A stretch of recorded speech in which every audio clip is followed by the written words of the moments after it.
Well, good morning, everybody, and welcome back to another episode of Adult Child of Dysfunction. Today we have with us Morgan Hamer. She is the manifesting mentor and founder of Morgan Manifests. She helps women pinpoint and heal the inner blocks, keeping them stuck in scarcity, burnout, or misalignment, so they can finally manifest money, success, and a life that feels as good as it looks. Through subconscious programming, soulful business strategy, and intuitive mentorship, Morgan guides women to build the lives and businesses they were truly meant for. I love that, Morgan. Doesn't it sound great when someone else reads your bio? Oh, yes. You're probably like, and I mean, I'm going to let you jump right in and talk a little bit about just everything because you are not just a coach or just a manifester. You actually have a thriving, successful business. So this is so it's kind of neat to see that it doesn't. You've manifested probably tons of things in your life, but I want to jump right in and first of all, tell people how you got to be doing this work. I know that you did not have an easy childhood. I know I was reading your little bio and you grew up with some stuff. So a lot of people that grow up like that, they stop trusting, and we'll talk about all this. I'm sure we'll unpack all this, but they stop trusting their instinct. They stop trusting what they believe in. They stop hoping for things, let alone believing they can manifest anything. So talk a little bit about that. Yes, so I will just kind of give an overview of where I started from childhood and how I got to where I am now. And so when I was born, my parents were really young and so I was raised equally between my mom and dad, and then my dad's parents and my mom's parents. So I was passed around. And of the three families, there was really only one that felt safe for me. My dad's side. And but I didn't get them all the time, I was getting passed around a lot. And there's addiction in my family, there's extreme narcissism, there's just a bunch of adults who have very low emotional intelligence or coping mechanisms. And so I'm watching my parents still getting raised by their parents, and my grandparents are treating my parents like children. So I always looked at my parents as like my siblings. Like I didn't really have much respect for them. My grandma told me I used to call my dad I will spare his name, but old dumb whatever his name is, like as a child. And oh gosh, I was such a like fireball. I was speaking early. I was like off-putting the servers whenever we would go out to dinner because I just had this opinion about everything, and I was such a like vibrant kid. I wanted to put on performances for the neighbors and play dress up and tote my Barbies around, and I was just like an thriving, vibrant kid. And then when I was 4, my parents moved me 4.5 hours away from my grandparents, and Mm. my dad's addiction got worse, and my mom just didn't have the coping mechanisms to deal with that. And so I just was projected onto by my parents, like just low self-worth. Like I don't deserve anything. Like to have money, you have to work really hard for it, and it requires sacrifice. So all of these things are being imprinted into my subconscious mind. And by the time that I had gotten to college, I was such a shell of a human being. Like there was no self-love, there was no hope, as you mentioned earlier. I I genuinely hated myself, like, and my happy place was thinking about being dead. Like that was the only time I felt peace. And I'm omitting a lot of the details in the story, but I just it was really rough. And um so I decided to go into 12-step program in my early 20s to just start to learn some tools of how to like be a functioning human, and that kind of planted the seed. But I still was pretty lost and wayward up until um 2018. I had this like really big rock bottom again. I had a master's degree, a real estate license. I'd busted my butt to like finish college and get a job so I could get approval from my family and blah blah blah. And I couldn't get a job to save my life. And I didn't really have many friends anymore because everybody had dispersed after college. And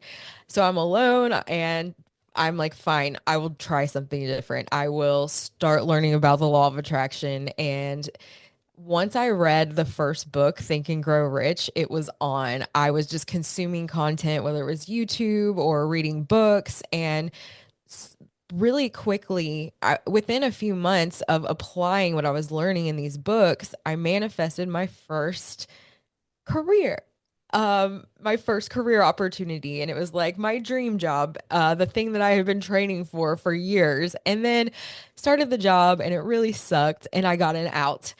And it was just such a like miracle. Every morning I would sit and I would read this letter that I was going to send the person I wanted to work for next, and like visualize myself getting sending that letter and them accepting. And sure enough, I the time came a lot sooner because the company I was working for decided to move out of state. Like, what a freaking blessing, you know? Like, I only had to Right. serve 4 months of time at this terrible job. And from visualizing just for that amount of time on a every morning on a daily basis, I manifested that getting the job that I wanted next. And that was to help somebody grow their commercial real estate firm. And at the time, there were 7 agents on the team. By the time I left, there was 30, and I was the backbone. I was the HR, I was the admin, I was the marketing, I was everything for this company. And some stuff really came up during this time, some of that unworthiness stuff. And the way that that manifested in my life is I was overworking, like underpaid. Like my boss, he really resented having to pay me too. So it was this weird, like codependent relationship where like I'm trying to get his approval and work hard. And not only is it to get approval, like normal codependent dynamics where you're like your happiness is based on their happiness kind of vibe, but money's attached to it too. It's my livelihood. So from that experience, those unworthiness wounds, that the beliefs that you have to work really hard to have what you want, those things eventually like drove me into complete like physical illness. I had a miscarriage. I was just like still learning about the manifesting stuff and applying it in my own life, but eventually I'm like something has to give. There has to be more to life than just busting my butt to make ends meet. Like, so I decided to throw a Hail Mary and quit the job and just go out on my own as a real estate agent. And one of the manifesting techniques that I preach is the power of magnetic mirrors. You seek out people who have the qualities or have achieved whatever it is that you want to accomplish, to mirror, to observe, and through observation we are able to reshape our subconscious beliefs about what's possible for us. So I was really emerging myself in magnetic mirrors. And I had this like clear message to reach out to this guy, Steve, and say, hey, magnetic mirror, can I pick your brain and get some advice before I go out on my own? And sure enough, because I still was doing the subconscious reprogramming work. I was seeking out the magnetic mirrors. I was doing the visualizations. I was doing all the other tools that I share with my clients. Um, I had a sit down with Steve, and he said, well, why don't we just open a commercial real estate firm together? And that was like this huge manifestation, huge glow up. Like I never even thought of owning my own firm. And then here we are. And within a few months, my firm grew to 10 agents, and I had made enough money to survive for a year within a few months of going out on my own. Like total, like God, universe patting me on the back, like, thank you for trusting me. Thanks for taking the leap of faith. I've got you, girl. Well, so I'm almost done, but for fast forward fa- a few months in, maybe month 6, and I start getting hit with these unexpected expenses. And by the end of the first year, even though I had earned enough to pay my livelihood for a year, like all of that was gone because I got hit with like 50 grand worth of unexpected expenses, which is really hard your first year of being out on your own. And then following that spell, or it started to kind of overlap a little bit, I started losing loved ones. Like, it felt like there were some weeks where it was like every other day I pick up the phone and find out like somebody's in the hospital, or somebody's got a cancer diagnosis, or somebody's passed away and there's another funeral to attend. And that paired with the stress of economic uncertainty as a self-employed person, that really opened me up. I had to learn to surrender and let go and let God and trust that like everything's going to work out. And from that experience, I really was able to understand what it means to release and trust God. And because I had had no choice, like I couldn't just keep getting curb stomped by life circumstances. And that because through having to do that so much in such a short amount of time and just getting ripped open with grief, like having to feel a lot of feelings at one time and ride that wave, which is so unpredictable. Some days you wake up and you just want to cry all day. But anyway, um, from there, that was like the final straw with my manifesting abilities. Like once I got through that tough season, I realized like anything is possible. And while I was going through that time as well, like I was still manifesting a ton of opportunities and money. Like I was always okay, despite like sometimes having to take weeks off at a time to go be with my people before they passed. And I just got to know this new version of myself that I didn't even know was out there. I had no idea I could be the medical manager of my grandparents, who were my two favorite people in the world, or have to make big decisions like, do I have the law come take my grandma with dementia because she's a threat to my grandpa and herself? Like I had to step up and show up. And from that experience, I learned like anything's possible. Like, I don't believe death is the end. And we really do make up our own reality. Like, we can create whatever we want. I got to test that out in a way that I never would have imagined by saying, okay, I'm going to just trust that I can take a bunch of time off and see what happens. But that's what it took. And on the other side of that, I've been able to do bigger, scarier risks and set bigger, scarier goals as well, because I know at the end of the day, I am deeply held and what I want is as good as mine. So that's the end of that.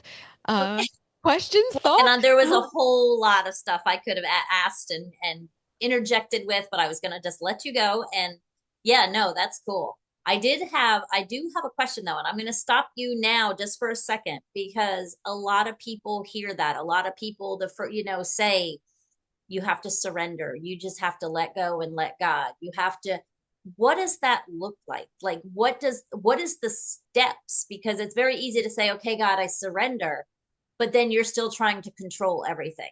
So what changes did you have to make to actually physically, mentally surrender? I think you kind of have to get comfortable with walking through your fears and like taking little baby steps to correct whatever it is that comes up whenever you do want to do something scary. So let's say it's quit your day job and start your dream business of a yoga school. And you are really scared because you have this nice income and you don't really have that much money put away. And so some beliefs come up. Maybe it's something scarcity related where you just don't think there's going to be enough demand, or there's not enough money out there for you to like make a good livelihood. And so you pay attention to these beliefs and then you ask yourself like, what is one little step I can take on a daily basis to demonstrate to my subconscious mind that this belief is wrong, and start to walk through that fire of that fear. And it doesn't have to be something huge. Like if you're if you're limited by scarcity beliefs, maybe you can start donating money, $5 here and there, whenever you feel called, and watch and see that you don't even notice that money's gone. That might be an example. Or if you're scared of putting yourself out there and doing what it takes to build your business, start by just calling up friends that you haven't talked to in a while on your phone and get over that hump of that like discomfort of having to be seen or bother people or take up space or whatever it is that's holding you back. So that's part of that's the work that's required for the subconscious reprogramming to train your brain to know it's safe and okay to walk through bigger, scarier things. But when you pair that in those moments where those limiting beliefs, those narratives that say you can't do it come up, that's when you surrender. That's when you say, okay, I understand that this is something that that I believe is scary, and you can even reflect back and hope and pinpoint like where was it that this story was told to me originally, and you can visualize a different narrative. So with me, one of the things that I've done many times is visualize a different experience in childhood where I wasn't passed around by my family members in my formative years so that I could um, put a subconscious imprint that I had a great childhood and I was loved and supported as a kid. And this isn't to like overwrite, like you're still gonna have whatever you're programmed with, but you're also gonna form new beliefs. Your brain forms based on what you observe, whether it's something you observe in your imagination or in real life. So, um, doing that paired with asking God every time that those scary things come up, like, God, can you please just take these fears and concerns? Can you show me the next right steps? Like, that is what surrender looks like. And while you're doing the subconscious reprogramming work and getting a little more comfortable with um getting through your limitations paired with surrendering to your higher power, these things like really compound. And so you're actually physically able to start to go through the scary stuff, but then you're also collaborating with the creator of all things to be able to have your back. And it takes time. And for me, like, there's some seasons of my life where I am like on a minute by minute basis, like catching this crap coming up and then saying, oh, okay, here's something that's holding me back, and then asking God for guidance, asking God to just take it over. And eventually, once again, it's kind of like the visualization of reprogramming your subconscious mind. When you intentionally pass things over to God, it gets easier to release the stuff you're hanging on to. Well, yes, and I think it goes back to that control because that's what I said. That's, when you're releasing to God, you're letting go of control.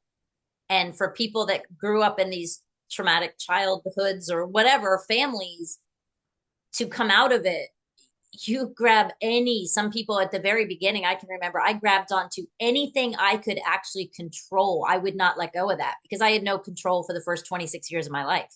Yep. So to just throw it up and be like, okay, I trust you, you got this, I'm leaving it to you, is a very difficult concept. But I mean, it makes sense. And I love the visualization, that example you used of going back to finding, because it all goes back to these root problems or these root experiences that happened so long ago. And if you can visualize it as differently, like visualize, like you said, that your home life was good, with that visualization and the subconscious programming comes, I am worthy and I am worthy to receive and I'm good and I'm not bad. So yeah, I can see how that can make a huge difference. And I love that you pointed out for the people listening, because we talk a lot about going back to that part, but literally visualize it as a completely different story. That's a very good tip. Thank you. It is so powerful. I mean, that is something that I can't I'm sure that it's manifested positively in many different aspects of my life, but you're right about the self-worth. It's definitely improved that. And it's also helped me have more compassion for myself and my family. And I mean, it's an act of self-love. And when you fill your cup and give yourself that love that you didn't receive as a kid, there's real magic that happens, and your life starts to mirror back this new belief about yourself. Manifesting is about an inner transformation so that your external reality mirrors back this new healing version of yourself, this new level of um development and reprogramming, like the higher level, higher frequency version of you. And that's what manifesting is all about to me. It's really more about learning how to make your nervous system feel safe enough to receive bigger and better things, making your nervous system and your subconscious mind align with the vision of whatever it is that you want. But manifesting, oftentimes, like people are called to learn about manifesting because there's this material thing they want. They want a relationship, they want more money, they want blah, blah, blah. And then the secret, the truth is, once you really start to learn how to manifest the stuff, it quickly becomes not about the stuff anymore. I mean, I I sometimes I'm like, how can I say that I am an expert in manifesting when I don't have a mansion yet or blah blah blah. I like, and then I realize I've manifested something that like you can't post on Instagram. You can't like brag about. It's hard to market, and that is unconditional peace. And from that, anything is possible. You know what I'm saying? But people a lot of times think manifesting is about the stuff. It's really about the person that you become and that inner transformation that happens that makes everything okay no matter what. That is that's the real value of learning this subconscious reprogramming and manifesting And I love technique. that. And also just the fact that, like you said, so the money, you might be after this certain amount of money, or you might say, I need more money, where really what you need is, like I was saying, I need more time. I need more time. And you don't know how you're going to get it. I wanted to write a book. And I remember I was like, I just don't have time. I'm working two jobs, blah, blah, blah. So what did my higher power do? He let me have an accident on a scooter and I tore five ligaments in my knees. Well, I'm sitting there in the emergency room and I was like, well, I guess I got time to write my book. So it, it's like, so yes, that you don't even know sometimes that you're getting what you're manifesting, if that makes sense. Oh Like yeah, I but we're wanted the book. always we're It, always manifesting. That's the we thing. are. And yeah, so we're absolutely. So there, it was really the book. It wasn't really the money. It wasn't the time. It was, I wanted my book and I got Mhm. my book. Well, so that's a great thing to mention, which is that sometimes if we don't follow our heart's callings, we kind of um I don't know a PG version of what I'm trying to say, but Just say it. okay, yes, I feel like God will bitch slap us into having to like allow ourselves to take that next move or do the thing. And I know like another example is sometimes women will want to lose weight and then they'll get super sick and drop 15 pounds, like we don't want it to have to get to the point where your whole reality has to get earthquaked and burned to the ground in order to be willing to finally go for the thing that your heart has wanted all along. And to be to go back to the surrender, like God wants us to have everything that we want and then some. Like we're not here to suffer. We're not here to be manifesting from our trauma and our childhood wounds. We're here to ha be able to connect to the divine parts of ourselves, which is so easy when you start to intentionally pursue the things that light you up, the things that are true to you, even if they're weird. And if you also are willing to walk through the fire of your fears to follow that daydream and that calling. And when you start to give those it's like you're giving a layup to God. You're saying like, "Hey, I know that I really want this thing. I'm going to trust you that you're going to have my back to go for it." And then um eventually it will come to you, but you have to be willing to kind of mobilize and go for it. And and follow that calling. And when you do that, in the process of that, you're going to start to peel back the layers of crap that's holding you back. And then you get the thing. And oh, I just lost my train of thought. Oh my No, gosh. you're fine. No, I get Oh, what you're saying. I think always think of that movie, which is the one where the guy built the ark. I'm You know not the movie sure. I'm talking about, where he God came and told him build an ark, and he's the people like you're crazy, and Oh then the town yeah. flooded. I Yes.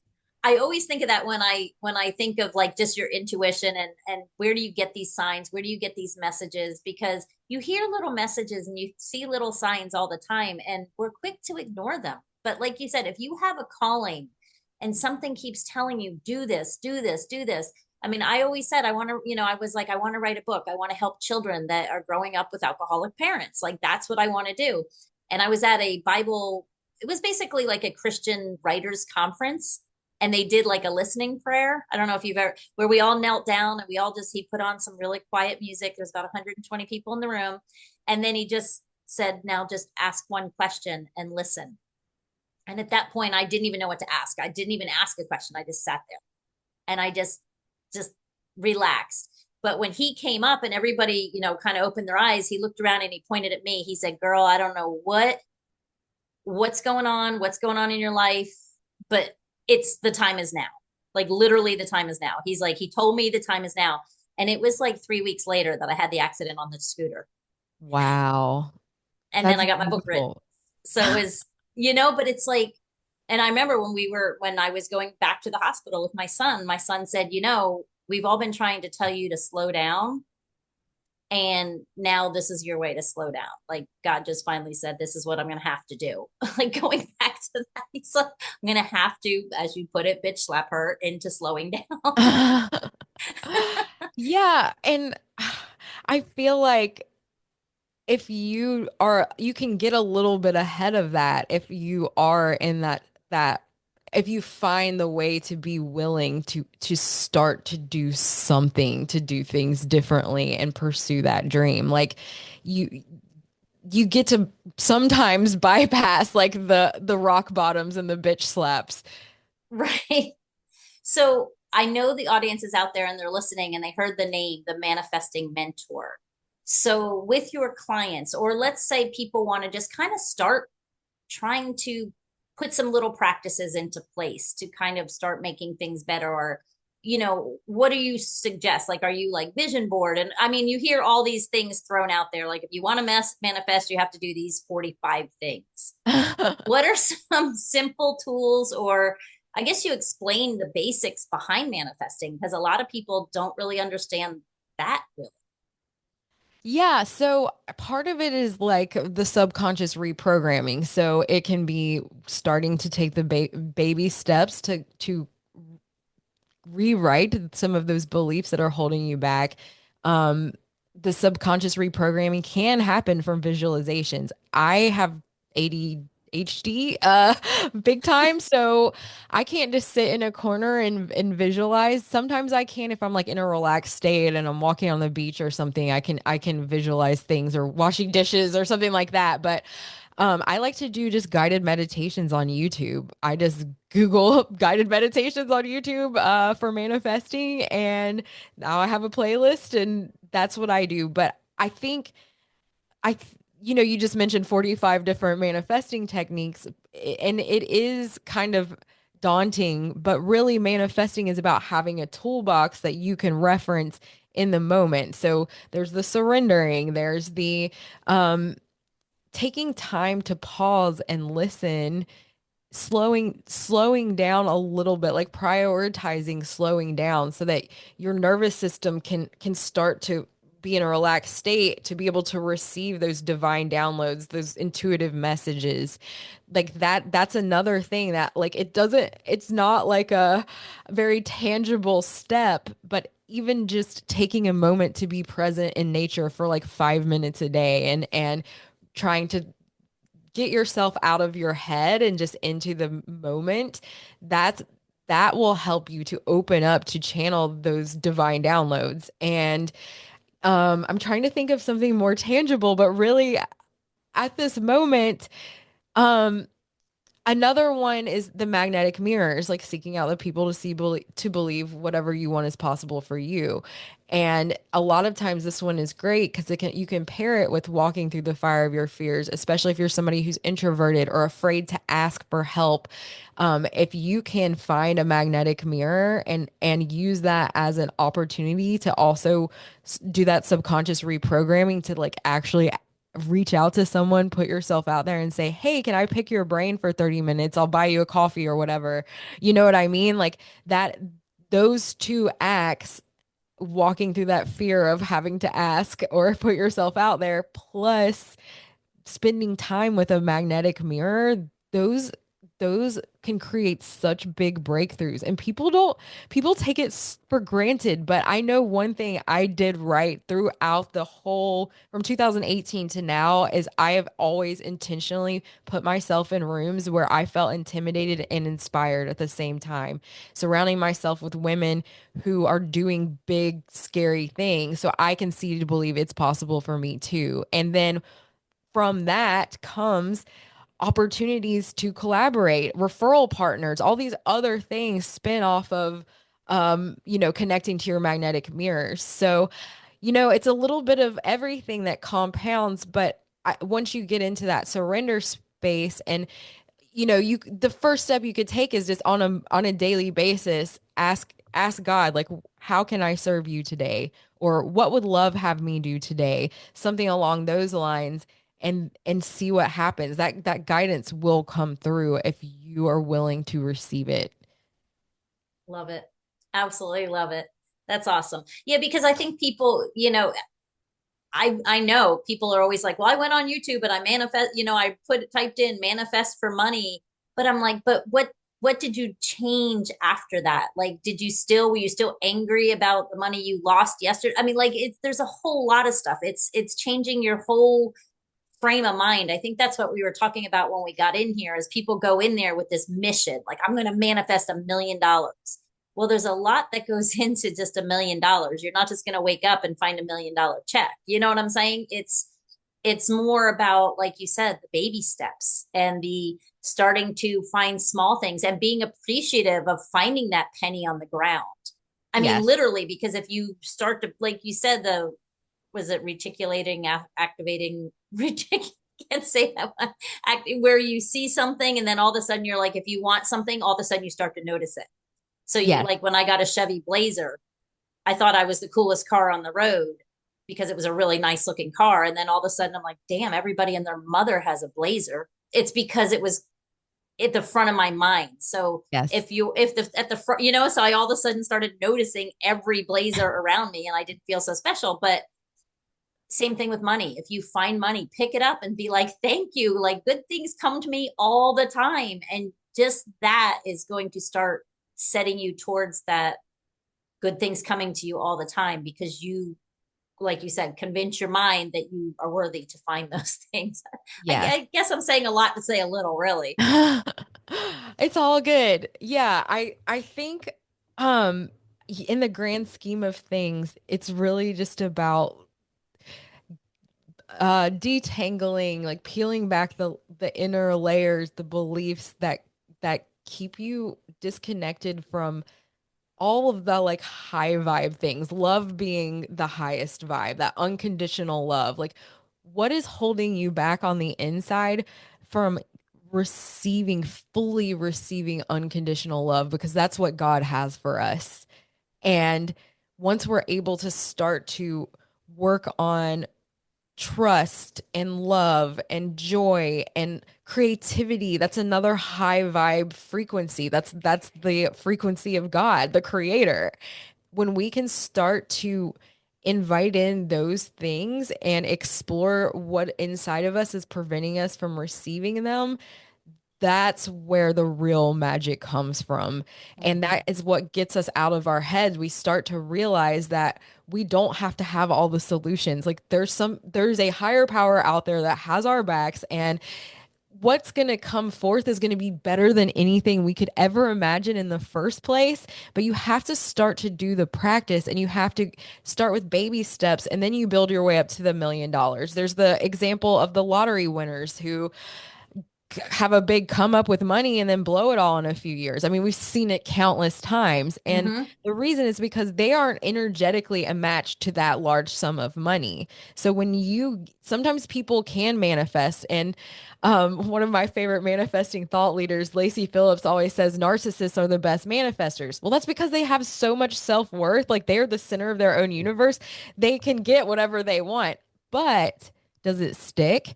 Is there not some kind of inner pain that they're experiencing because, oh, I just strong-armed my way into getting $1 million, but they're staying up at night worried because somebody's going to take it from them, or they don't trust anybody because they have this money that they have to protect. That's not really the kind of manifesting that we're looking for. Right. You have to do that inner stuff, or else if you get it, it's not going to stick, or you're just not going to get it at all, and you're going to continue to spiral and then continue getting bitch slapped into by the universe until you finally are willing to say, okay, I surrender, I'll do something differently. I love it. Thank you so much. That was awesome. Morgan, I could sit here and talk to you all day about this, but I love what you do. I love how you got there. And I love the fact that you're using this as kind of like your side gig, right? Your other business is sustaining your income. This is just like your side gig. This is your passion project, I guess you could say. Well, I would say this is my primary gig. The Oh, business, this is your it's primary gig yes, now? it is running. I may be working it like 2 to 4 hours a week, and yeah, the rest of my time is here to serve awesome Amen. people. I love that. I absolutely love that. So tell people if they want to reach you, what is the quickest, easiest way? I'm going to put all of your links in the show notes so they'll be able to reach you on any platform. But what is the quickest way if someone wants to work with you, talk to you, whatever? I would like to invite the listeners to book a one-on-one with me. It is my pleasure to offer a complimentary strategy session, and there's no pressure. I'm not going to try and corner you and sell anything to you. It is my pleasure to help serve you. And if we're a good fit, we can work together. If not, no big deal. But you can find me at morganmanifest.com/free to book a complimentary strategy call. And specifically, what I focus on is empowering women who are called to start a business, or women who want to level up in their money mindset, that kind of thing. I like to pair both the manifesting methodology and the subconscious reprogramming with actual tangible business strategy or steps that you can start implementing to help also generate that wealth, or be able to launch that business, or get unstuck if you've started a business and it's plateauing. Love it. And that is very generous offer. So thank you for that. And I will put that in the show notes again. But again, that's if you're listening, driving, anything, it's Morgan, Morgan, manifests.com/free. So we'll get that to you. But okay, Morgan. So before we head off, I don't like to leave people hanging. I like to leave them with one last piece of advice or words of wisdom from Morgan Manifests. So what would it be? So, if you were to take a moment to picture your absolute best life, like what does it look like? Like how does it feel? What smells are you smelling? Who's surrounded by you? What music's playing in the background? Like whatever it is in vivid detail, if you were to take a few minutes to really build it out in your mind, that is that is not like a fantasy. It's actually a preview of what's out there for you. And it's as soon as you're ready to stop settling and ask for more and start to receive what it is that's out there by doing some of the reprogramming work, some of the whatever, any of those tools that I've mentioned today, if you can just start applying one regularly, you're going to be able to accelerate your ability to get to that vision. But once again, it is not a fantasy, it is a preview of what's out there, and it's up to you to claim it. Amen. So well said. I absolutely love it. So, for everybody else out there listening, you heard it and dream big. Don't try to manifest a parking space. Try to manifest a chauffeur to drive your car. I mean, dream big because, like you said, if you can imagine it, you can achieve it, you can be it, but you have to be able to believe that you're worthy to have it, but you all are. Every single one of you is worthy to have anything in this world you desire. You just have to believe you're worthy and you have to take one step forward to go get it. So thank you guys. Love you all, and we'll see you next week.